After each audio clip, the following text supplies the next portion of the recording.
नन्दिग्रामे करोद्राज्यं रामागमनकाङ्क्षया गते तु भरते श्रीमान् सत्यसन्धो जितेन्द्रियः रामस्तु पुनरालक्ष्यानागरस्य जनस्य च तत्रागमनमेकाग्रो दण्डकान् प्रविवेशः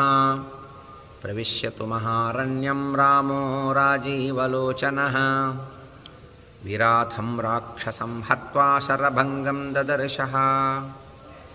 सुतीक्ष्णं चाप्यगस्त्यं च अगस्त्यभ्रातरं तथा अगस्त्यवचनाश्चैव जग्राहेन्द्रं शरासनं खड्गं च परमप्रीतः तूणी चाक्षय्यसायकौ वसतस्तस्य रामस्य वने वनचरैः सह ऋषयोऽभ्यागमन् सर्वे वधायासुररक्षसां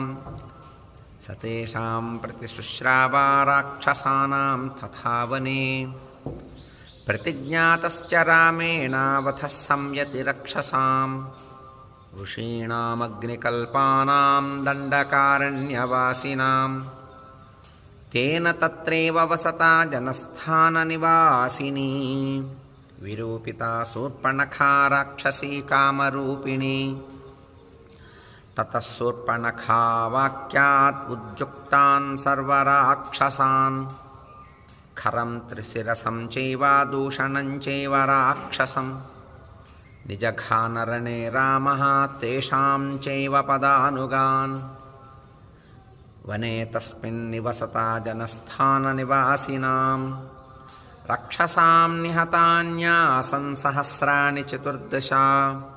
ततो ज्ञातिवथं श्रुत्वा रावणः क्रोधमूर्छितः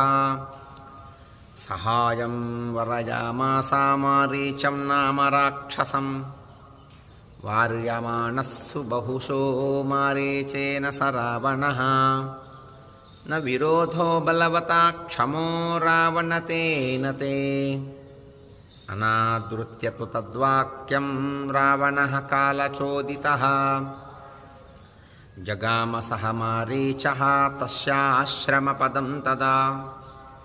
तेन मायाविना दूरम् अपवाह्य नृपात्मजौ जहार भार्यां रामस्य गृध्रं हत्वा जटायुषं गृध्रं च निहतं दृष्ट्वा हृतां श्रुत्वा च मैथिलीं राघवः शोकसन्तप्तो विललापाकुलेन्द्रियः ततस्तेनैव शोकेन